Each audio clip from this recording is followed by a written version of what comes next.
Thank you for tuning in to another episode of my Veterans to Success podcast. You probably know by now, my mission is to help 1 million veterans and entrepreneur business owners achieve the dreams, goals, and aspirations they deserve. That is why I created the Veterans to Success podcast, because I get to interview guys, men and women, who want to share their fascinating stories with you about their time before, during and after their time in the military, so you can benefit and overcome your challenges. So sit back, relax, and get ready to be mesmerized, astounded, and entertained.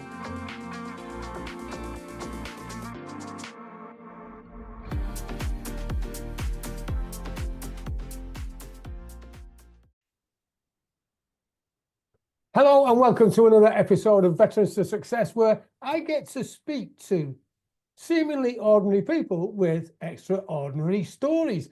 And today, I've got with me Paul Bailey. Hi, Paul. Thanks for joining me today.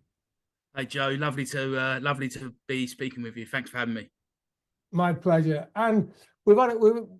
You know the gen up on this, mate. There's no big introduction, no fanfare for a common man or a common woman. We just dive straight in and we do a steady reveal, because then I find out about your fantastic story, what you did before you joined the military, then in, and now what you're doing to this very day. So that's great. So let's crack on then, and tell me about your time as a young lad, way before you joined the military. What was going on? Well, as you can probably hear with my dulcet tones, I'm an Essex lad. Often get mistaken from being a Londoner, but I was raised in a council house by my mum and dad in a place called Langdon in Essex. Brilliant childhood. I had an older sister called Kelly. She was the boss of the children as such, and I have a twin brother. It was a good life as kids. You know, my dad done everything he could to raise us well. Oh, very kind of disciplined upbringing. I'm interested, right? Because you get different stories when I've spoken to different twins. How are you identical twins, and how does it work? Do you get to feel emotions of your brother, and what was it, a close bond, or were you scrappy? No, me and my brother, when we were growing up, were very close. We were identical, and it was always, oh, here come the naughty boys, here come the twins, here come the twins. Oh, look, there they are. Look. And back in the day, this was early 80s, so Yeah. This was the back end of where the Crays thrived, and Right. they always, oh look, here's the Crays brothers, here they are, and it was a young version of that. Unfortunately, but it was a great life. We had a great life. You know, my dad was brilliant. He brought us up well. My dad was a window cleaner, and he was, he knew the old traditional hard-working values. And we went out and worked with him, done a bit of this and that. But we used to go to school sometimes as kids, and people would mistake us from Paul and Neil and Paul, and and we used to try and pull them over their eyes, but we had kind of little separate marks, me and my brother. So when we got older and wiser, people would start knowing who was who. Right, I think it was as a running a joke in the family that my balls dropped first, so I had a deeper voice. So so it was funny. It was very tough, tough growing up. Nothing like today. Me and my brother would roam the streets. We were like the little street urchins. We'd get in little rucks and stuff like that. But it's what makes you. When you say tough, just give me a little bit more about what you mean when you say tough. Well, we had back in the early 80s, early 90s, we had a lot of people come down from East London. So a lot of the old East End come over to Essex, Langdon, Basildon, that sort of area. And we, back in the day, mum would kick you out of the house, especially the 6 weeks holidays, kick you out of the house, and you'd know when dinner was because she'd scream, shout, or bash the pan. Yeah. And if you didn't come home, you weren't eating. And, you know, during the time of 8 o'clock in the morning, you'd be kicking a ball about, you'd lose your ball to someone else and you'd get in a scrap and you get knocked about and you'd get on with it. I was quite lucky because I had a twin brother. So we was always side by side. No one ever really wanted to mess with us. But when Right. we did get in trouble, it was like we'd get home before dinner time and we'd have to try and like beg with our dad, and he'd know that something's wrong, you know. But it was fun. It was good. It was good times. I think years and years ago compared to now, massive, massive changes. And I don't think you can get away with half the stuff anymore. That's why I think the streetwise part of life is completely gone, Joe. Yeah, and it's interesting because a lot of kids nowadays just stay in front of a computer and just Yeah. looking about and they don't get out. I mean, I was born in Glasgow. I didn't stay that long because my dad was working up there. My mum was there. Uh, Wow. Okay. and when we did used to go in summer holidays and stuff, and that was a totally different way of life. And down I in bet. Widnes, my hometown, in Cheshire, we used to go around and like in the council estate, there was like a big road in between the houses at the back. And we just go around shouting the name of who we wanted to come out. And we'd go Yeah. around, and all you'd hear is the kid's name and they'd just come running out. And it was great. Brilliant. Yeah, yeah. So you've been a kid really, been a bit naughty, Yeah. be had a good time. And what was it then that made you want to think, oh wow, I want to join the military? Do you know what? When it's funny, and if there's any other twins out there listening to this, they'll kind of understand exactly what I'm trying to say. Now, my brother, extremely intelligent, very forward thinking, always wanted to do one better. My Yeah, sister was already on the path of being in London, doing what she was doing.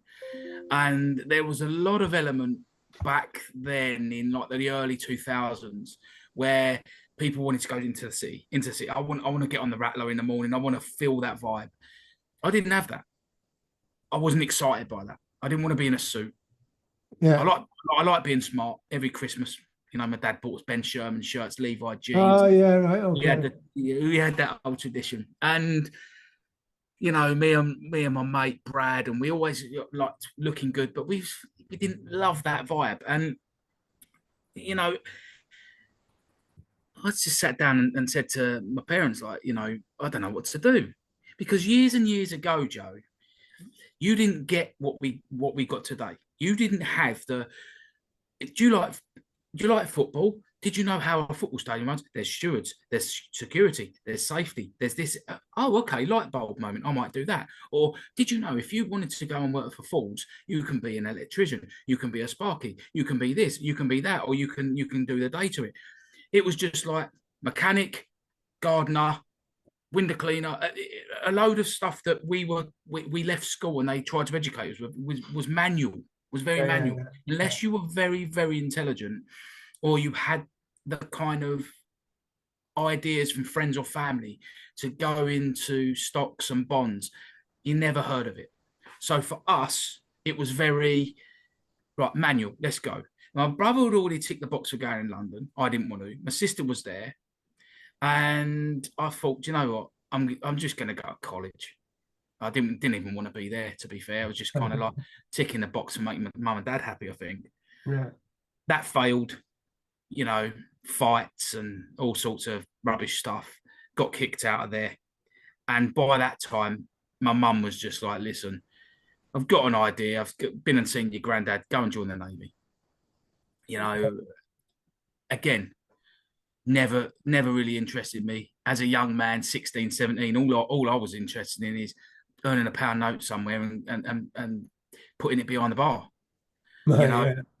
So my intellectual brain cells at that point were like, I only know two things: drinking and the other side of it, you know. But you know, went down to the careers office, bearing in mind my granddad had served in the Navy. He'd served either 6.5 or 8 years. He'd been on the Ark Royal. I heard small stories from him you know, the Uncle Albert stories from Granddad. Oh, Yeah. son, listen to this in the war and all that, and you're just like, oh, what a load of cobblers, Granddad. But actually, looking back at it now, it's the best bit of advice that I kind of took from him. Bless his resting body. But And it's interesting because, I mean, we're going to talk about mentors later on, right? And it's funny that the things you don't think much of at the time, yeah, how important it was when you look back. oh God, Joe. Like, I mean, you yourself, you've probably got many a stories. Yeah, I But got a few. you know, the vital information when you're a young person, you just, it goes in one ear, it comes out the other. And I look back now and I think I really, really wish I'd listened a lot harder. Mm. Um, don't get me wrong, you know, I'm a young man. I'm 41 next month, and I'm loving life. You know, I've got a great family behind me. I've got good friends, and I'm doing okay. Um, but you know, some of that vital information from like my granddad or my mum, I wish, you know, I just wish I listened to a little bit harder. You know, my dad was tough at work and he was always busy.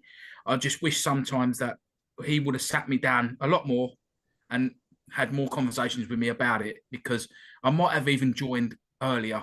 You know, I'm not saying I got in trouble with the police that often, but it was just a time to say, you know what, get out, do something for yourself, which was obviously the next chapter of my life. I joined when I was 2 months shy of my 18th birthday, which was Right. great. I passed out a week after my 18th birthday. You know, the gates of HMS Rally couldn't have come at a better time for me, Joe. It was, you know, I was one of these kind of 18-year-old kids, 17-year-old kids scratching around. And I'm going to be honest, I could have got in some serious trouble. Yeah. Yeah. And that's interesting. Like you were marking time joining college and then you got in fights. I remember when I was 16, I left school and I thought, yeah, freedom. And then I thought, I don't want to be hanging around here. No, And my dad wouldn't sign the papers for me to join the military at the time. really? Yeah, so I went to Yeah. college and I marked time. In fact, I started with a youth training scheme as a kitchen salesman, right? I did all right, actually. They don't exist anymore, but it was Lady Love Kitchens. And that's what got me into understanding about psychology sales and stuff. Mhm. And then I got this job was assistant industrial liaison officer at the age of 16. That sounds posh, that doesn't it? What it was Yeah, was lovely title. yeah. Well, what it was I made tea and I did the filing. But the thing was, talking about influences in your life, my music teacher was, but the guy, my boss, was a retired major in the Cheshire Bloody Regiment. what? And he used to say on a Monday, he said, Joseph, make those fat files thin. And that was it. So what I had to do was go through all the stuff and make Yeah, sure. yeah. But I listened to him. And at the time, I just thought, oh, well, it just went in. And then I went to college. Thought this isn't for me. I'm not academic. And then as soon as I was 18, bumped down the careers office, signed up, and I'm in. Yeah, No, so similar. it's funny you saying that, because I had at college a guy, and I never forget him. Bless him, he's dead now. He was an ex-prison officer, and his name was Gordon Banks. Funny enough, massive guy, Right. big, quite a big belly, massive hands, big strong guy. And we used to do PT twice a week. And when you're at college, you turn up at college again, Ben Sherman on your jeans. You don't want to do PT. You're not interested. All you want to do is go down the pub at lunchtime and not come back. Anyway, Gordon grabbed me one day and said, "Listen, you're a very good guy. You're an intellectual guy. I can see through you. You're a nice guy. You're trying to do your best. It's failing. You know, you're not as intellectual as you think you are." And he was very critical, but it was constructive criticism. Yeah, yeah. And that's the first sort of time I'd had that, and it was like one of them moments where the room moved, and I was like, okay. well, who are you to say that, fatty? And what he'd done, and he looked at me and said, you can kind of take some criticism, can't you? I said, I can take whatever you throw at me. And he grabbed me up against the wall in the hall. Oh, And did he? and he said, I know you won't do nothing about this because you've got brains. Do yourself a favour. He said, go away, get on the bus early, go home, and just think about what I've just said to you. I said, because I think you're going to do all right.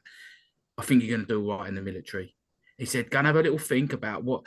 So I knocked on his door the next morning and said, Bailey. So he still had that military prison. He said, Bailey, come in. He said, you didn't go to the principal, did you? And all that sort of stuff. I said, no. He said, right, what did you think? And I said, and he went, you didn't think, did you? I said, no. He went, right, I've got a PT lesson for you today. He said, so get your Ben Sherman and your jeans off, go and put your shorts on. Well, I haven't got them, sir. And he said, it's all right, I've got loads in there. Done me a 3-hour PT session. And I thought, you know what? I like this discipline. I like being led. I like being told what to do. And he said the same thing for a couple of days. Go away and think about your career. Go away and think about yourself. Go away and do this. And anyway, about a month later, I got in trouble. I got jumped in the toilets at college, and I didn't come out the bad end. Hence the reason I got thrown out. But he stuck up for me. He stood at the gates, and he stood there at the gates, and he met my dad, and he said, look, something bad's happened today, but I've got your sons back. Anyway, that was the last of my college career. I went back and see Gordon Banks, and I gave him the biggest cuddle and said, I'm joining the Royal Navy. And he gave me a kiss. And he said, well done, boy. Shook me hand, great giant shovel hands. And he said, don't forget to come back and see me. Well, I went drinking about 4 years later down that pub in Grays, and I thought, you know what, I'm just going to take a walk up, see if I can see him. I knew a little way round the back, and one of the teachers in there, one of the new they changed the college around a bit, and it was a hair and beauty class, and they said, oh no, Gordon Banks died about 2 years ago. Devastated. And he was him and my mum were one of the main factors that give me that kick up the backside to do that. And I'll be forever grateful for that man. Oh, wow. Good. Yeah, I can detect the emotion. Yeah. So he's giving you the boot up the backside. And I suppose what he did in the corridor would be really frowned upon. And you know, I'm not one for violence, but I know that there were things that happened to me in the military which gave me the kick up the backside, and sometimes it was a bit physical. The thing was, though, it was classed as character building. Yeah, really. Yeah. Yeah. So you've got this character building session. Gordon Banks has given you the boot at the backside. Your mum has as well. You've remembered your Uncle Albert stories from your granddad. Yeah. And your dad's given you a few stern talking to. So what happens when you go for the Navy training at HMS Raleigh 2 weeks before your 18th? Well, it's funny, Joe. I was so unprepared. I'd done passed all my tests, hearing, eyesight, physical, mental, written tests, and got the letter, got the certificate. You've passed. We'll meet you at St Pancras or Euston train station at this day and this time. Please bring with you white pants, white socks, all the rigmarole that comes with it. And you're like, you know what? Yes, I've done it. But in the meantime, so the short print at the bottom, small print, you must do exercise. You must do this. For me, I got that letter to say, yes, I'm joining the Navy. Straight out to Magaluf on the beer with the lads, celebrating for months on end. And by the time it comes, it's like, right, you got to do 1.5 miles when you get to Raleigh.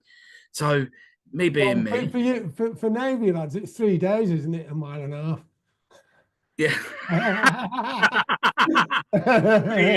Yeah. It's a walk. Yeah. So you get all that, your instruction, and I was only saying the other day, like to my wife, it's funny because you get in my head, I had 1.5 miles to do, right? Yeah. So we marked out 1.5 miles, So from my house, my old house in London, Devonshire Road. Oh, I lived in Devonshire Close. Run down to Devonshire Road. At the bottom of Devonshire Road was my granddad's house. So my mum would ring him and, right, Dad, Paul's running past. So I'd run past, Nan and Granddad, hello, yeah. The halfway point was the pub. No, I can't see that. Right, run back. On the way back, my granddad would be there. You know, the little dumpy bottles of beer. Yeah. Come on, boy. Don't worry about it. Neck, run home. My mum, you've been in the pub? No, I haven't. Granddad, give me a beer. And I kept at that routine, mile and a half. What I should have done is gone for a 2-miler. Yeah. Because I remember running the London Marathon for Great Ormond Street 4 years ago. And with a very, very good friend of mine, I'll tell 2 friends of mine, actually. I'll tell you a bit more about them shortly. But you learn, if you've got to run a marathon, start easing your way. Go that bit further. Because when I turned up at rally, wow, was I unfit. Yeah. But I got on the train. Mum waves me goodbye. I'm thinking, do you know what? I don't know about this. So you're sitting on the rattler all the way down to Plymouth, apprehensive, nervous. You've got, all the Northerners there that you're joining with, the Welsh, the Scottish. That's the main hub to meet. Get your bums down to rally. You get off the platform in Plymouth, and it all starts there. Right, everybody, get on the bus, and you're like, I've never been shouted at before, only by a policeman. But this is completely different. And the next chapter's history. It was the golden gates of HMS Rally, and it's time to lock in, time to switch on, and become a proper person. Yeah, and it's interesting. I know we always take the mick out of each other, like Army, Navy, Air Force. The thing is, that training, no matter how it differs, like with soldiers, Navy, and airmen and women, we all get that rude awakening, don't we? Where it's, whoa, wow. And that's a great analogy of that, because it was a rude awakening.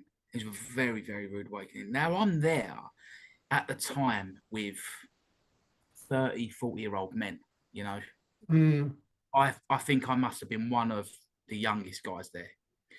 And for me, it was like, shit, you need to grow up from this second. Yeah. Like, where is I'd have my hands in my pockets, looking around. Like, the moment someone shouted, bang, I'm there. I'm thinking, oh my God, this is now an institution where there's no more sodding about. There's no more gobbing off. I have to. And the rude awakening was when you get sat there and, right, your name is no longer Paul. Your name is Bailey. If we don't know your name, we will know you by your service number. Okay, what's that then? Your service number is bang. Now repeat it to me. 4 free, like 10 press ups, and it was ruthless. Yeah. 8 weeks of training, ruthless. But having said that, one of the best moments of my life. One of the best moments of my life. That's great. And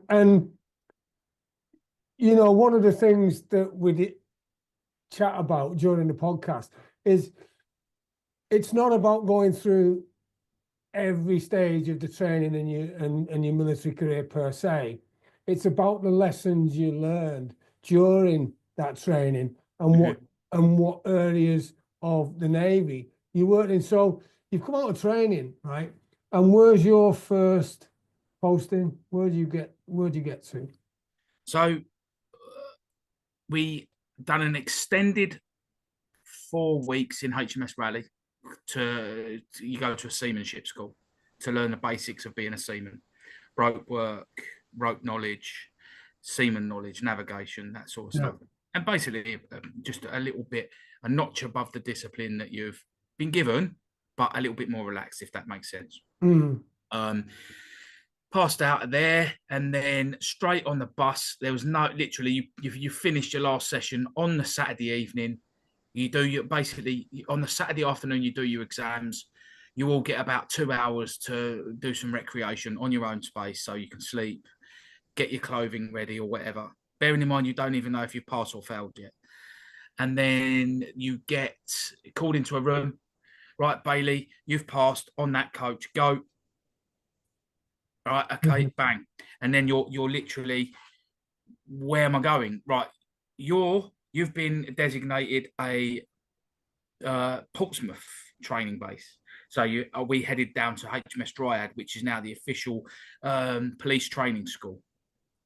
Right. Okay. For all of the regulating police officers. But HMS Dryad was the hub for all HF, UHF, comms, above water, underwater training, electronic warfare, apologies, Yeah. that training. And that was, again, tough. So tough. Psychologically, mentally, and physically, or a mixture? Joe, everything. You get, but basically, you're what's the easiest way to say this? Imagine like this day, I get up out of bed, go to London, do my work, come home. In that instance, you get out of bed, you're on the base, you put your uniform on, you go to class, you learn at regimented times and days, ensuring that you're still well presented, well preserved, you're still adhering to the code of conduct, and then you finish work for the night, you've still got to do your rounds, you've still got to stand by your bed. Yes, sir, thank you very much, lovely to see you. And then you can go to the pub, or then you can do your revision. And then, but I was always clean and tidy, so I'd get my mess done, like in my mess, hospital corners, and everything else. And then I rather than study, I was down the pub, and like, you know, the training element, the mental side of learning how to get onto a radar. You know, I wasn't very computer savvy, so crunching keyboard and this was racking my brains for weeks and weeks. And the penny dropped, and it was good. And by the time you physically and mentally get used to it, you're off. Now, I was weeks behind everyone else. So somebody can go into a room, get on a radar screen, and learn. I was a young boy. I was just interested in still going out on the piss and just enjoying myself, and not really. You didn't have that. I didn't have that father figure to say, right, stop it. Yeah. You'd just turn up in the morning if you was a whisker out of place, or you get a bollock in 10 press up. It was still very, very like that. You know, if you come in late of a night out.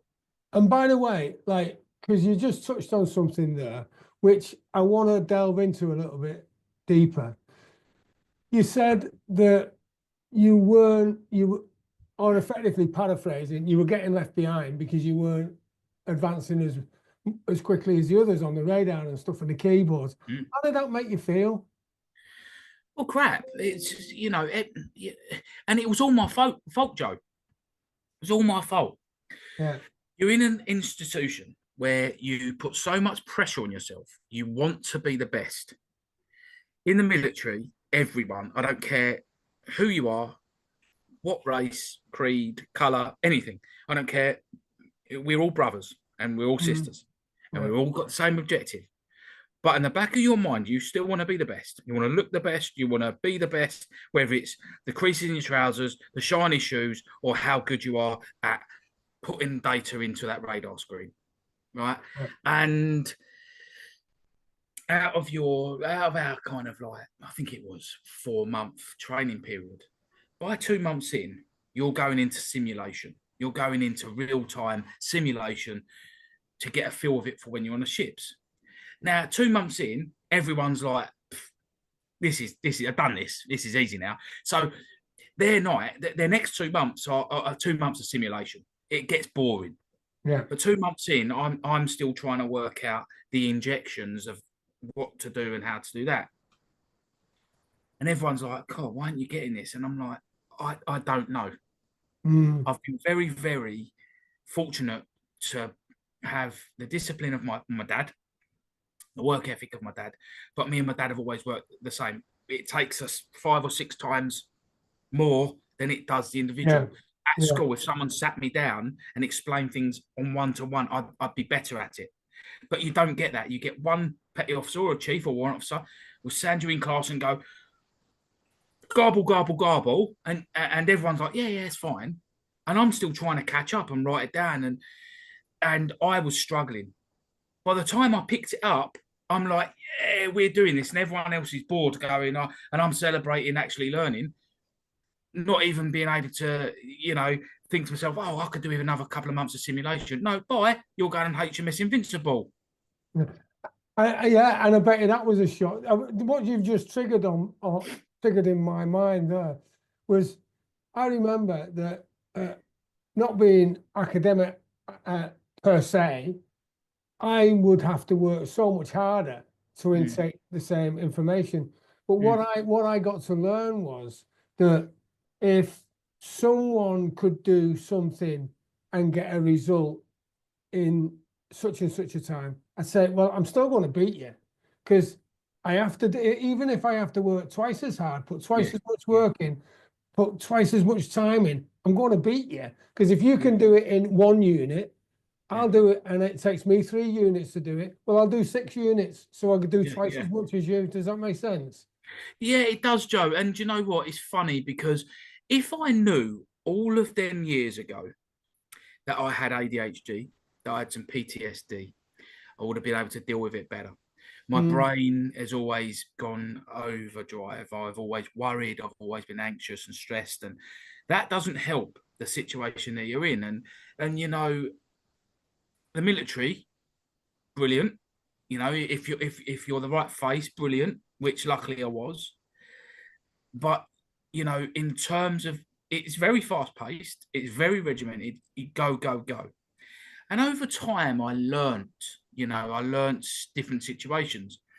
I had one of my best people, one of my best ever chiefs, who left as a warrant officer Shepherd, Spencer Shepherd.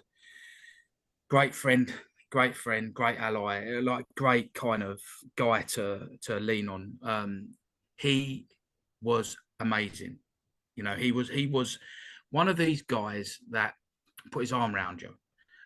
He done extremely well for himself, and he's doing very well for himself now because of the individual he is. Yeah. And I'll never forget him. I'll never forget the way he was. My nan was extremely poorly. He got me off the ship in Scotland to fly home. The ship was at sea. When my granddad passed away, he got me off again. It was wow. It was amazing, and I'll be forever in his debt. And it's people like that at the time that I wanted to be in the Navy, just for people like that. There were times when I wanted to leave the Navy because of the arseholes that were there, and every single unit that I was on, I was playing catch up. It was just my brain. I got very, very good opportunities. I done extremely well, but I had to work double hard. And I think, I've got an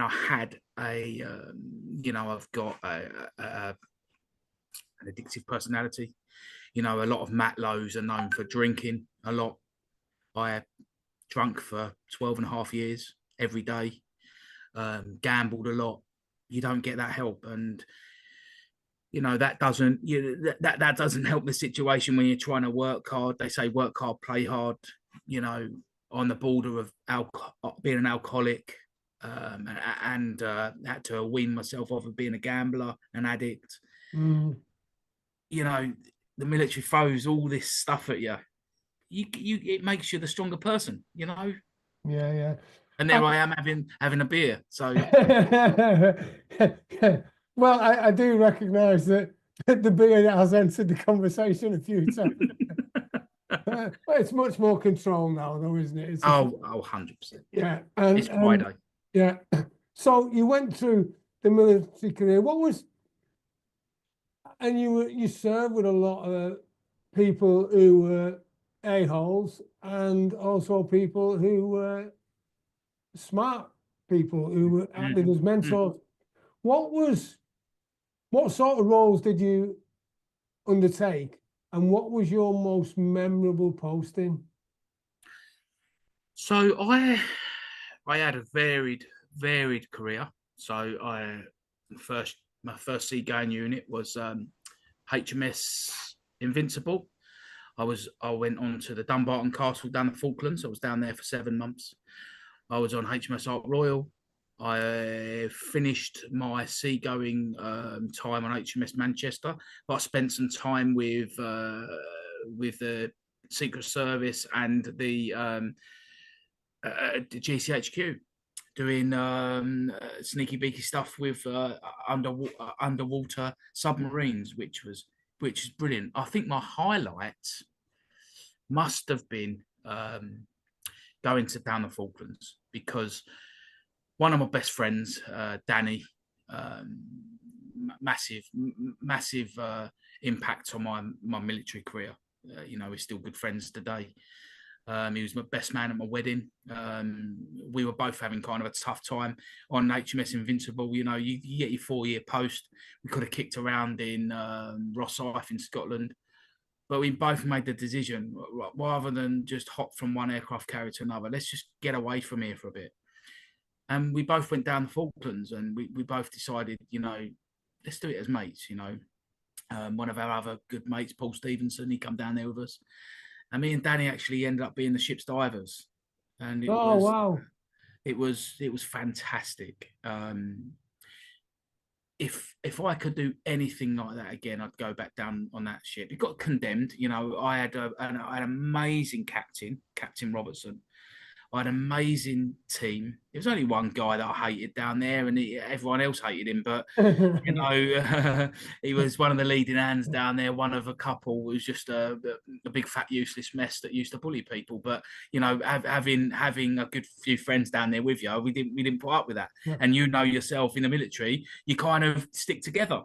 You Yeah, know. yeah, yeah, of course you do. And like that, when you say diving, right, in case in case you're listening and thinking, oh right, that's with all nice tropical fish and coral reefs, right? It's not exact because I've done some diving Mm. down in Portsmouth and Southampton. You can't see your hand in front of you. No, you Face. can't. Yeah. So what sort of diving did you get up to? And by the way, you Navy divers are nutters, right? I'll put that in there before we start because I know when I was because I used to work with Navy and RAF EOD, and I tell Oh, you, right. there's no way I'd want to be a Navy EOD specialist because the stuff that you guys have to deal with scary. But it wasn't like the super duper James Bond kind of stuff. Although me and Danny took some pictures of each other in our divers suits, looking like literally like James Bond, but like the complete opposite. It was a bit like Mr. Blobby on the inside. But we worked on watches, so we'd never worked together, Right. unfortunately. But when I was asleep, he was awake, and Yeah. we were the ship's divers and port and starboard watch. But it was literally for man overboard ops, Right. and we done some training. They threw the dummy over, you jump in and recover it. That's it. But it's easier said than done. You can imagine jumping into water that's absolutely freezing. Yeah. It's uncomfortable. It's not very nice, but when no one else wants to do it, it's always nice to step up because it gets you out of a bit of work as well. Because rather than if you're on watch, you just take a 45-minute shower. Yeah. You've done something to help the ship. Um, and compliance states that you have to do one or two man overboard exercises a week in them sort of waters, Hmm. and we did it, and it was fun, and it was also good seeing from the other side of it, seeing how a friend of mine, a very very good friend of mine, would cope. you know, because Yeah. we'd never been in that environment. The only time you get to jump off of a ship is in Plymouth. It's at the Ajax barge, and they go, right, jump off that. And like you say, it's full of God knows what down there, probably Yeah. dead bodies and dead all sorts and oil drums and all that. They just go, yeah, that's all right, you'll be all right. But you know, jokes aside, it gives you that responsibility that if ever there was a man overboard, you had to deal with it, and you Yeah. wouldn't be frightened. You know, we done exercises of a night time where you can't see in front of your face. Yeah. Yeah. You're recovering a body out of the water. I nearly went overboard in the Falklands, Joe. Right. We were coming in, we were landing of a night time. The nets of the ship have gone down because the helicopter was landing, and we've Yeah. hit a wave, and I've gone over and landed in the ship's nets. Wow. And I guarantee you, I would not have been recovered that night. Guarantee it. Right. So it's just as well the heli was landing and the nets were out. Yeah, absolutely, absolutely. Wow. Someone was Terrible. looking out for you. Oh mate, yeah, 9 lives. Yeah. Yeah, there's been some instances for sure. So we moved you moved on to Sneaky Beaky. So you did some Sneaky Beaky work with GCHQ. How did that go? And you don't have to give me anything operationally sensitive, by the way. No, that was cool. You know, it was weird. So like, I've been hopping between ships. I had my first promotion to leading hand, and I didn't want to go to sea anymore. You know, you get to a point where you can't be asked, and you know, you feel unfit. You're just like, do you know what? I want to do something different. And my chief at the time, on HMS Manchester, I just said to him, look, you're now sending everyone off to different units. You know, I've done you a few favours in the past, stepped up where needed. Can you look after me? Can you get me a shore base? He's like, look, the only one we got available was GCHQ, but it's going to be good because you got like 4 days on, swing day, 4 nights on, or no, 3 days of nights, swing day, 4 days of days, and a week off. 2 years off. Happy days. So I was like, look, that's a bit of me because I can plan my wedding, plan my life, and you go into the realms of this, and it's everything about it was just nuts. The job itself, I mean, for starters, I hated my warrant officer. So I had to live for 2 years in doing 12-hour shifts with a grumpy old guy that I hated. Push that aside, you know, you're seeing messages from guys under the water. So how it works is they get a message from family members once a week. So submarine goes near the surface, aerial goes out, comes up for 10 seconds, boop, like a little golf ball, comes down. That takes about 12 hours worth of data, messages and all sorts. Hi, Samuel, your granddad's died, or your mum's died, or your dad's died. Sorry to tell you. So we have to vet that. Yeah. We take that out because Mr. Samuel down there might go crazy. It's not nice for him to know. You know, you're dealing with Russians entering UK waters. You know, I was the Prime Minister's directive with my warrant officer when we sent missiles into Libya, Right. to get rid of Gaddafi, Operation Enemy. Wow. So it's literally a red phone. You're not speaking like this. You're speaking in Alpha Bravo, Juliet Hotel, Delta Victor, blah blah blah blah blah. Oh yeah, I know. Yeah. Right. Thank you. Boop. Turn around. Look at the screen in the ops room. You see HMS Liverpool, the Vanguard submarine underwater. You see a missile go. We issued that. And how did that make you feel at the time? Weird, because you've not only done something good, but but you're killing people. Yeah. Which, yes, it is what it is. So it's a bittersweet moment, isn't it? Yeah, it's what you're trained to do. Mm.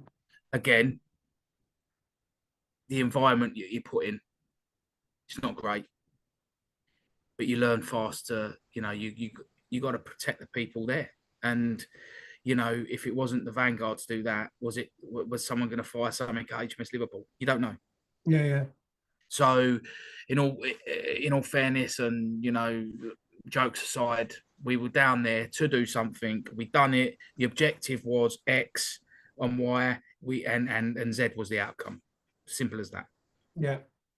So yeah, because there has to come a point where emotion is removed, isn't it? You just Oh train. yeah, 100%, You just 100%. train to do the job. Just get it done. Get the mission complete, and then move on. Yeah, exactly. And I think good people that want to work hard, will know that in time. You know, you're down there to do a job. You know, you're not on a vacation. You're No. down there to do a job, and that's it. You know, done the job to the best that we can. By that point, you know, I'm down there. I'm learning really. You know, I'm shore based now. I'm learning about people. You know, I work for one of the worst people that I could ever work for, Warrant Officer Richie Howard. And not only was he a bully, he was a narcissist. He was just a complete waste of space. And you know, I thought to myself, I need out. I can't do this no more. You Mm. know, he not only so basically something happened. One of the submarines was at risk. Rather than him take ownership as the watch officer, yeah, Mm. massive, like big job, big task. You're in charge of a task force Mm. under the water Yeah. in certain parts of the world. He gets a signal coming, and it was time for him to go on his week off. He looked at it. I'm out of it. Anyway, the base commander called him back. Oh, I'm in Scotland now. Don't care whether you're in Kingdom Come. You get your ass back down here. And what they done is they said, look, your watch is making constant mistakes. It wasn't me. I have always owned up to my mistakes. And you know, you have a day off or so in the ops room with you. Yeah. And he said, look, leader Bailey, look, we know where they're coming from. It's no blame game here. The warrant officer does the whole, oh, I'm a warrant officer, I'm staying on this watch. Well, I had to move on a different watch, which screwed my honeymoon. I had a honeymoon booked in New York. And from that moment, my whole respect for the military in that instance went out the window. Bearing in mind, weeks before, Op Elemi, David Cameron, Op Elemi, Gaddafi, done, brilliant. One of the greatest achievements of my military career. Yeah. Then something so shitty happens that a warrant officer can't look after his own watch. And I think, no, do you know what? I hate this. I hate structure. And then you know, you have your week off and you think about your whole time in the military, to your first ship, to the leading hands that told you what to do, and you done it and you abide by. And then I thought, I don't want this no more. Mm. All them leading hands, all them petty officers, all them chiefs that tried to bully you, and you look back and think they were just pissheads, just bully arseholes. And yeah, it completely changed my narrative about the military, Joe. And I'm a veteran. I used to go up to Centaf. I'm a big supporter of the military. Help for Heroes. You know, I am an advocate for it all. I still love the military, but I had that bitterness about me to say, no, I can't. I physically can't do this no more. I want my own family. I can't leave my wife at home anymore. I can't do this. I can't work around losers that don't want to do anything. I wasn't the most intellectual guy, but I give 110% every single day. Yeah. So that was a point of realization where you thought, right, okay, I've had enough of this. So and you've gone to, by the sounds of it, and correct me if I'm wrong, the GCHQ was a great step to City Street, I suppose, because of the week work shifts you were doing. Would that be about right? Yeah, to be fair, look, I left GCHQ. I had like, but when I was down there, I put my notice in, Yeah. and so I knew that I had the year. I think I spent another 3 months down at GCHQ, and then I spent 9 months at Whale Island in Portsmouth, just to start doing resettlement and just to start kind of easing my way out.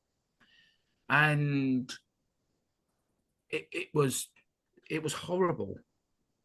It was absolutely horrific because I was on HMS Bristol, just managing the quartermaster and just some trainees coming on board. So I'd go on board in the morning at 8, leave at 4. 9 months, basically managing myself. I had a petty officer on there who was the yeoman. He didn't care. So, He'd be in at 8 and leave at 12, right. and it So just what did that teach you then? started teaching me. It was a big lesson. Taught me that I need to start. I need to start defending and learning for myself now, because in 9 months' time you're going to be a civvy, and you've got to act smart. So what I'd like to focus on here, right? Whether someone's a civilian and is in a job that they don't particularly like, or whether they're still in the military and maybe aren't enjoying the job.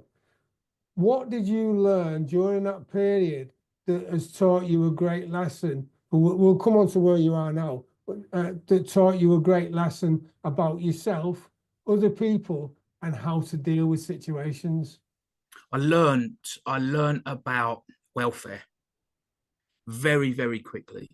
I learned that the military, and again, it's probably the bad taste in my mouth, I don't know, but I learned the military uh, is an institution where, unless you're brave and tough enough, don't do it.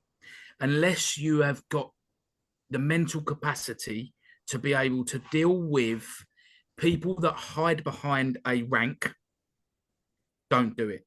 And the reason why I say this is because I've grown older and wiser. Would I let my children join the military? No way, because I know how pink and fluffy it is now. I understand the challenges the military has, but one thing I learned, and I had a really sad day the day I left. I got, you hand your ID card in, you hand your gas mask back, and I had the most obnoxious officer. I was just about to get in my car, I had my beret on, got in my car. So I was about to get in the car, and I got the scream from an officer. And to put it politely, I just said, "F off," and that's the politest way.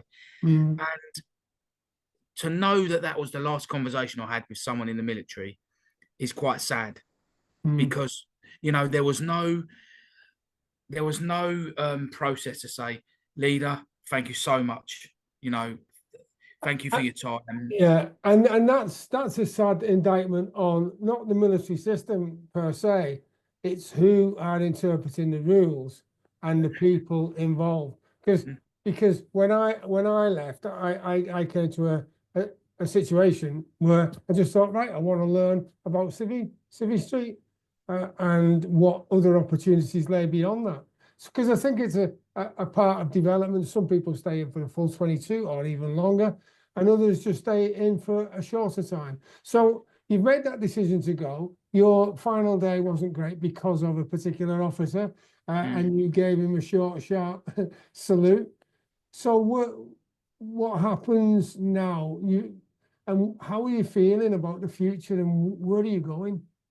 Joe, I was cooped up in a room in Portsmouth, Monday night, Tuesday night, Wednesday night, Thursday night, for 4 nights a week, on Whale Island, nothing to do apart from a bar that sells beer for £1 a drink. I'm there thinking to myself, right, I've got 9 months. I can put myself out there, right? So I get on LinkedIn, I got on, platforms, Indeed, and all this. Sorry, Paul, great CV, great this, great that, but you're still serving. So come back in a few months' time at the X, Y, and Z. So you're doing this, you're doing this, you're doing this. Zero. So December comes, ready for Christmas. I've applied for about 1,000 jobs at this point, and there are 5 pence, 50 pence starts happening. I've got a wife and pregnant at the time. Right. 2 months before I get officially discharged, nothing's coming in. Nothing. So bearing in mind, nobody has given me any guidance. I think you should do this, Paul, going back to the days when I was a young man. So now I'm starting to get angry, upset. All these emotions are running through me. I've got to run a house. I've got a kid on the way. What the flipping hell do I do? I've done my NEBOSH, I've done my A-levels, I've done everything I can possibly do, but no one wants me. No one's there to advise you other than me at this point. So I thought, right, back to the situation when I was a kid. Right, put myself in the situation. Right, I'm watching a football game. How do people go through them turnstiles? How do people get right? So there's now security jobs. There's now this. There's now that. There's now that. At the time when I was on Bristol, a lovely lady called Mitch Pascoe said to me, Paul, my husband owns a security business. And bless his resting soul, Gaz Pascoe took me under his wing. I used to go around there whilst I was in the transition from military to civvy. They used to cook me a barbecue, and Gaz used to say, Paul, come and work with me. It'd be volunteering. This is a security business. So tick, I now know, he was like the man, the father figure for me to say, Paul, you're opening up massive choices for yourself. Anyway, I text him, Gaz, look, there's a job here, Ali Pally. What do you reckon? He said, oh, mate, look at that job description. So I phoned him up. Gaz, look, they want this, they want that. He said, Paul, that's all about you. Don't hesitate. Get on there. I said, it's for a military website, I think. So I went on there, phoned up, done the old school way, applied, and got a response from a man called Simon Fell, good friend of mine today. Bless him, he interviewed me and went up to the BBC Tower at the Ali Pally. First time in a suit. I hated and you weren't on trial either. I wasn't on, no. You weren't in court, yeah. No, and I was apprehensive, went up there and done the interview, and at the end of it, I'll never ever forget this. At the end of the interview, at the top of the tower, I said, Simon, I'm really sorry if I come across embarrassed or whatever. And he tapped me on the shoulder. He said, don't worry, Paul, I loved it. Anyway, a few days later, bearing in mind I still haven't heard nothing from anyone else, he goes, Paul, can you come up for a chat and a bit of a walk around? Yeah, of course I can. Went up and said, just tell me what you think. So now my brain's opening, and I said, right, this can happen, and we can do this. And if you've got old staff and they need change management, and I think at the time he was like, wow, like this is great. Anyway, he phoned me up and he offered me the job, and like the rest is history. Tough place, extremely big worldwide events, like world darts. Ali Pally, Alexandra Palace. I mean, darts, they're massive now, isn't it? The Masters snooker, concerts, conference and banqueting. What a place! I would always promote that place. First job as a civvy, they give me the autonomy to roam the place and manage the place and work the place and work the individuals, make them sweat, make them get their hands dirty, do the job properly. It was amazing. There were a lot of staff that are still there, which says a lot. They are amazing people. Emma Dagnes, she's just got an MBE or an OBE. That's really terrible of me not knowing, but That is how glorious this place is. You know, the heart of North London, the beating heart of North London. And Simon Fell, Lucy Fenner, Sophie Vanava, Emma Dagners, the people there are absolutely incredible. They are lovely, lovely people. And I will, again, there are certain people that I say this to, but I will be forever in their debt because these people got me on the ladder. They were there. They supported me. They give me what I needed. You know, my wife, she was like, you know, we had our first kid, Brandon, and you know, she was there supporting me, you know, helping me out. I didn't know how to write a rota. She was there helping me, and you know, transitioning from civvy to military, from military to civvy, and you know, I'd come home and say stuff, and she'd say, you know, Paul, you can't say that. You know, she'd been in that environment for all of her life, and she was the path that I needed, the support bracket. Simon, on the other hand, loved it. He loved the military institutionalized side of me that can get stuff done. The darts turnarounds, everything would get done, bang, bang, bang, because of my regimented background. Yeah. Which is one of the things like that is so often underestimated, like the military skills, how transferable they are. Even though you might not be jumping in water off a ship to save someone overboard, it's the skills that you need to develop to be able to do that. And a lot of that is psychological. So when it comes in to jobs on Civvy Street, you just do it, don't you? Oh, it's second nature. You know, I'm a big advocate for trying a military way on the Civvy Street because we are losing that touch. Now, this Gen Z and the kids of this age, it's going to be extremely tough. I was having a conversation with a good friend of mine today, James Sharples, who's actually head of well-being for a big business in London, and he's doing extremely well for himself. And I said to him, James, I'm quite confident that, you know, in 20 years' time, 30 years' time, my children and your children are going to have a very good future because we're not the ones that are keeping our kids in front of the TV, the computers. We're not the, you know, my boy's out there. If I want him to, if he wants some pocket money, he's out there cleaning my car. Yeah.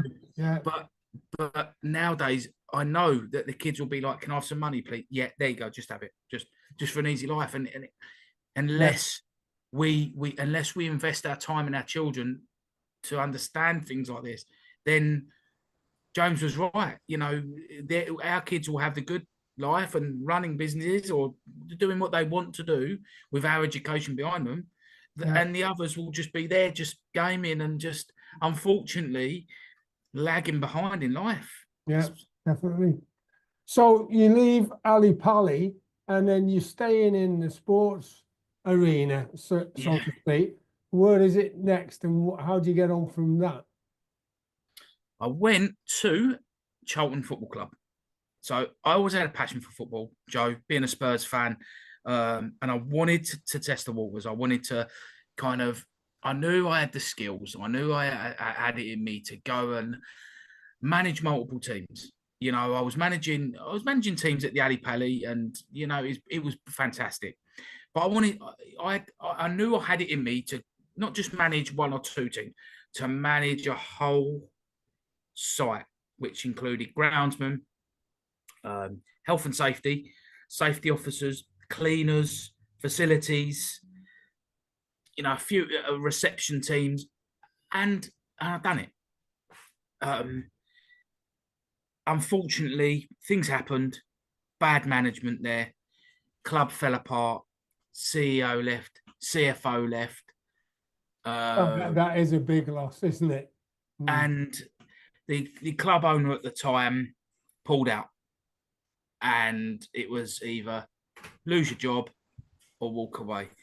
There was talks that, you know, I was going to lose my job and whatever. Luckily for me, when the CFO and people were leaving in the January, I started applying for jobs. And luckily for me, Tottenham come knocking, knock, knock, ears pricked. Which is a big one for you, isn't it? Yeah, absolutely. And Paul May, who was my head of operations at Tottenham. Lovely, lovely, lovely, lovely man has phoned me up and said, I'd like you to come and have a chat with me. And it was very, very formal. We had a cup of coffee and he asked about my family and he asked about time in the military and he asked about me and I asked about him. And then he just said, look, we run out of time, Paul. Should we just talk quickly about your career? He said, I know Simon fell at the Ali Pally, said they'd worked together and he speaks highly of you and da-da-da-da-da. And he said, do you know what? Relax, finish your coffee, go away. I will be in contact, but you might have to meet the big boss man next. And I was like, look, fine. I got another rattler home.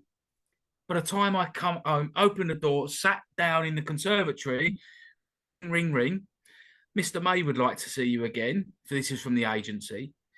And he'd like to see you in front of the stadium director. Can you do it this time next week? I said, yeah, absolutely.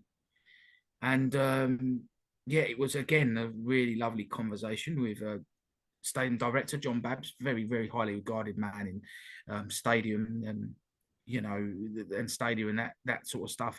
He'd opened the O2 and, yeah, very, very good guy.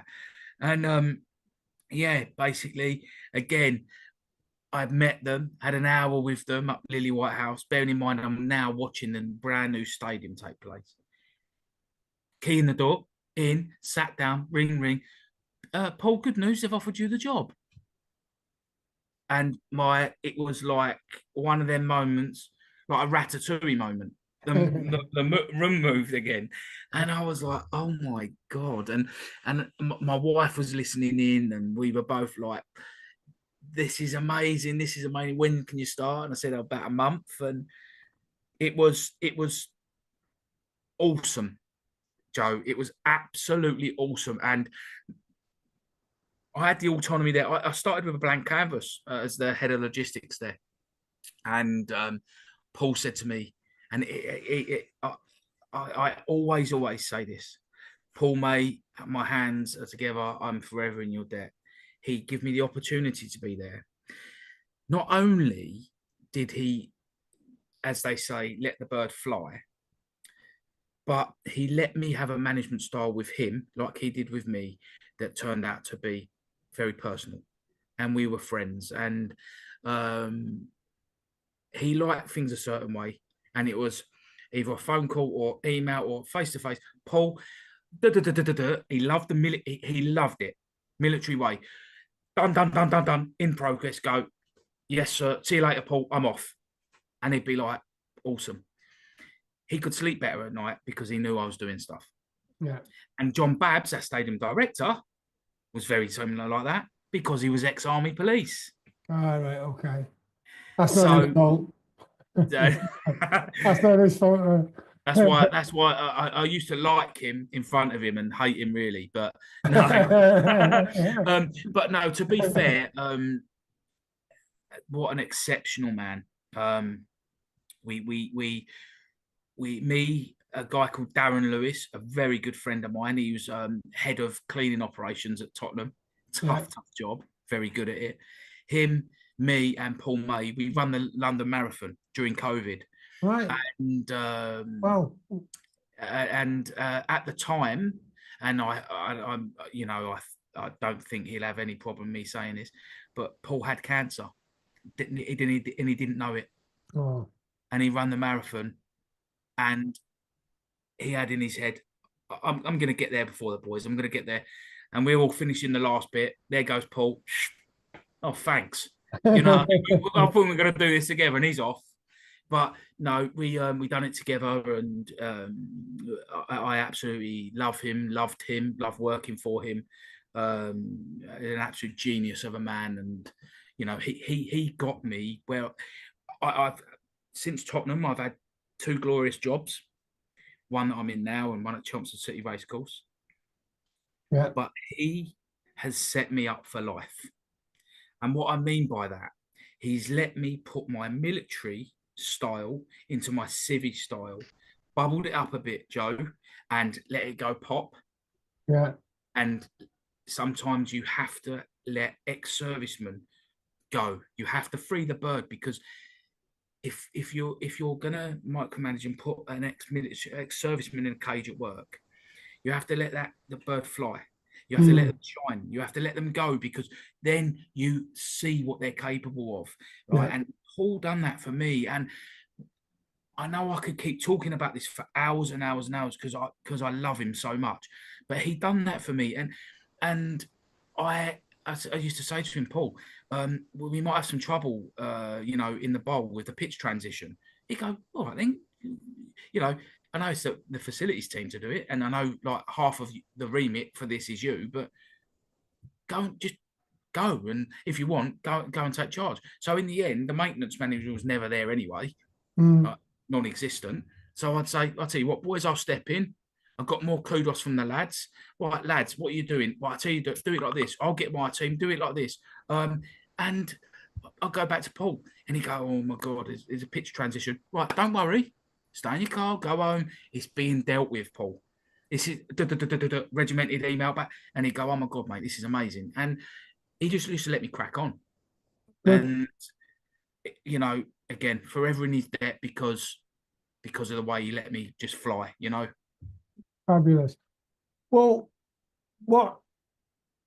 I mean, I could talk forever, and we're coming towards the end now. And what I want to touch on, because I mean, I want to just lay it out there so the question is direct and quite open.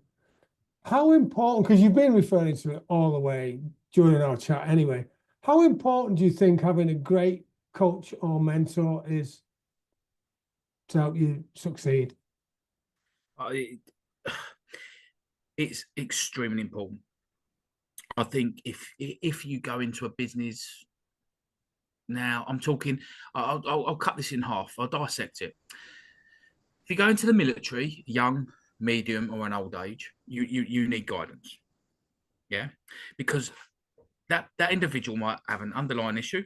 They might have a mental health issue. They might be slow. They might be fast. They might be medium. They might be inaccurate. They might be inaccurate. You don't know. So you always need that father figure. We always refer to it as C dad. Yeah. Yeah. And you get your salty C dad, and And by the way, see mum, because you had the yeah, C yeah, mums, see and mum. yeah. Apologies for that. C mums and C dads. And you've always got to look up to people like that. I was a leading hand of a 52-man mess deck on HMS Manchester, and you'd have 17, 18-year-olds coming down the ladder shitting themselves, Joe, and I'll be there, right, fella, what's your name? Yeah, okay, good. And they go, yes, leader. What do I do, leader? Right, you on your first warship now? My name's Bailey. Right, when we go down the pub and you buy me my first pint, my name's Paul. Yeah, and then I'll buy you a first pint. What's your first name? Oh, my name's Joe. Lovely to meet you. Right, you're breaking the ice. It's so important to have that person to help you. Mm. The other side of the dissecting is the civvy. Old, medium age, young age. You still need a person which has got common sense that will help you and look after you. Because the worst thing for anybody of any age is to be set up to fail. Mm. I've been, my last position, I was set up to fail. It was unfortunate because my line manager, she was a pisshead. I won't say no more about that because it gets personal, and I don't like to interject and aim. But I've also seen it with younger members of staff when I was at the race course that joined in media, wanted to have a nice career, but I've walked away crying after 4 or 5 days because they haven't had the correct guidance. And at that point, that's where a good coach and mentor is essential. Yeah. Yeah. And I'll go on. And, I think it's highly important that being a people person and just having 5-10 minutes of your day to give someone some respect and help them out means so much. Yeah. Even if you're not there to say, I can't help you with your job, but listen, I'll tell you what we do. I'll go and buy you a Tesco sandwich. Let's just sit down and talk about last night. Or Mm, actually, what do you need help with? Because that's failing today. yeah, And it disappoints me a lot because there's yeah, a lot of people out there that just expect one to go into a new position, yeah. hit the ground running, which 9 times out of 10 people do go, I can hit the ground running and I can do that. If you've got the skills and the tools, the skills, the knowledge, the ability, the training, the experience, rightly so. Even if you have got the new boss that you've never met before, who's an absolute arse, and you've got them credentials, you'll be all right. But there's still someone that you need to. I'm not necessarily saying HR because let's be honest, no one likes HR. Another time, but you always need a shoulder to cry on. You always need an arm around you Yeah. because if there's no one to turn to, you will be set up for failure, Yeah. and it's not nice. And by the way, I've got to say this because it's making me chuckle already. There are other sandwiches available in Tesco's. I got to put that in, mate. No, That I've been referring to this all week because I got I obviously got this position that I'm in at the moment through who's now a friend of mine, James, um, and James has been saying, look, Paul, maybe we'll meet next week or maybe the following week, and I said, I'll tell you what, James, we'll I'll buy you we'll meet up and I'll buy you a Tesco's meal deal, right? And he's going, I don't think so, mate. And I'm like, whoa, hang on. yeah. What's wrong with a Tesco's meal deal? The line's being crossed here, mate. Yeah, No, I think that's perfectly all right, mate. Yeah, yeah. definitely. So we're coming to the end. I mean, because obviously as well throughout this we can see how important building a social network is and a business network. Because you'd agree with that, wouldn't you? Oh, 100%. 100%. Yeah. And what is if you're listening now, what would be a top tip, whether the civvy and always being a civvy and maybe doing well in business or maybe not doing so well, are still in the military looking to get out, or a veteran who wants to do better? What's the one tip that you would give them from your experience, knowledge and wisdom? Never give up. Never give up. It's a saying in our family, but never give up. There are times when people think that, that's it. I've got nothing. I've got no one's gonna employ me. No one's, there's always something to fall back on. People can fall back on our universal credit system in the country. People can fall back on this. This sounds a bit naive of me to say this, but people can fall back on savings. But if you put yourself out there and you communicate, don't give up communicating with people. Never give up communicating. Never give up networking. Never give up on life. Never give up smiling. Never give up putting yourself out there. Never give up your training. Never give up exercise. Never give up. It's a strong saying. I never give up communicating with people because if something happened to me tomorrow or my family in terms of my position and my job, never give up communicating with people because 9 times out of 10, someone will have you. Someone will put their arm around you and say, do you know what, Paul? You've got the skills, you've got the knowledge, you've got the ability, the training experience to get in there and help us out. I will most certainly say to anyone that is struggling, never give up. That is my top tip. Never give up. Brilliant. Thank you. And finally, what does the future hold for you? Because I know you've just started a new position now, which is really exciting. And you've been thrown into the thick of it. What's the future hold for you now, mate? You know what, mate? I could see myself working for this business until I retire.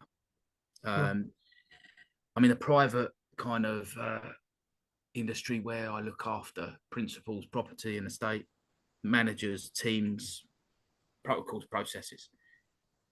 It's perfect for an ex-serviceman. It's perfect for someone that's very organised, very, I think if I was to move on, it'd still be within what I'm doing.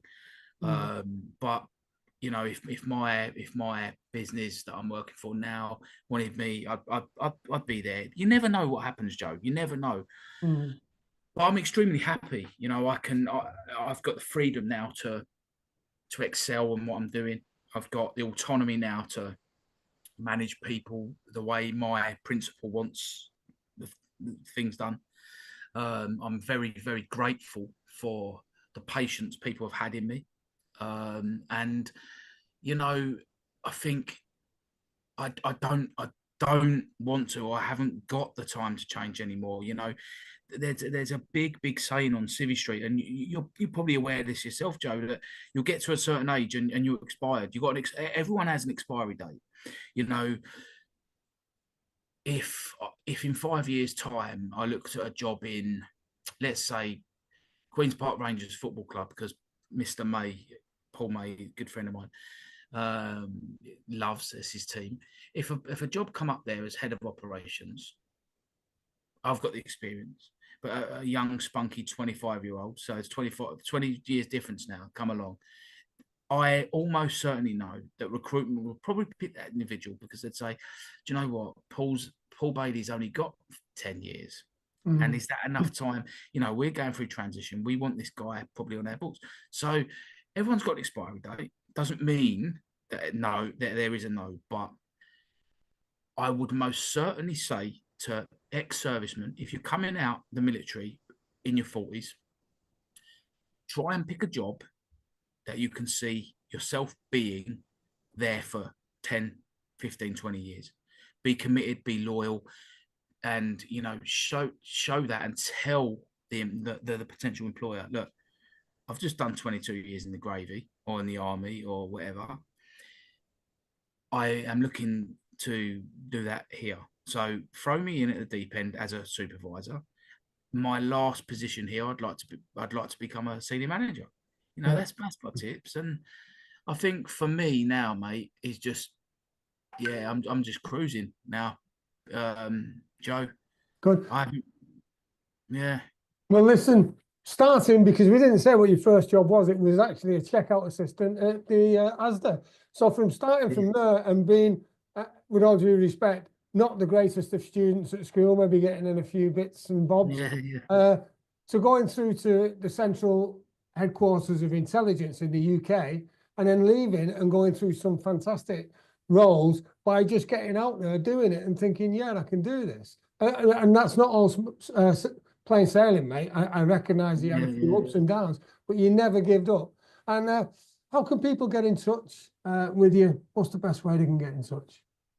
If anyone ever wants to reach me, just the best thing for me is LinkedIn. Now, I jumped on there the moment I got out of the military.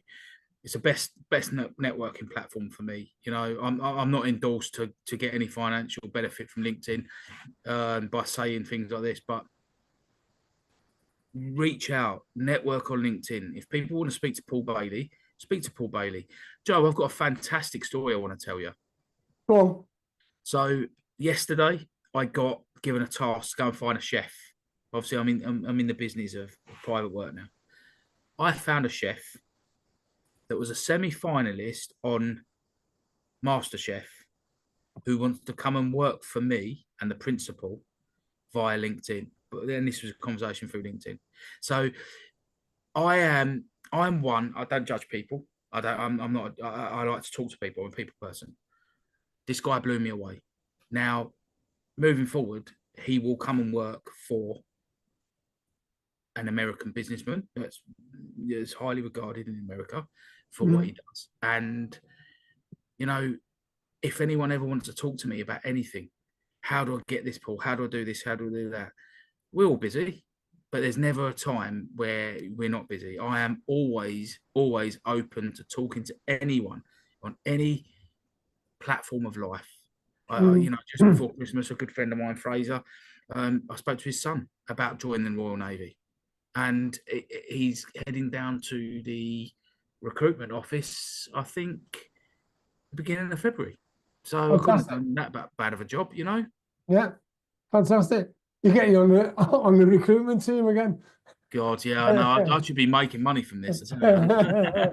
Right. Well, listen, Paul Bailey, absolute pleasure speaking to you. Thank you for imparting your knowledge and sharing your stories, which I'm sure, I know that people can use to get great results. Thank you. Joe, a pleasure. Thank you very much. JoeTeams.com is a resource I've created to fulfill my mission to help 1 million veterans and business entrepreneurs like you achieve the goals, dreams, and aspirations they deserve. JoeTeams.com is jam-packed full of valuable resources specifically designed to help you on your journey to success. Visit JoeTeams.com now to find out how you can join and start your journey to success immediately. That's JoeTeams.com, JoeTeams, JoeTeams.com. And until we meet again, have a brilliant day.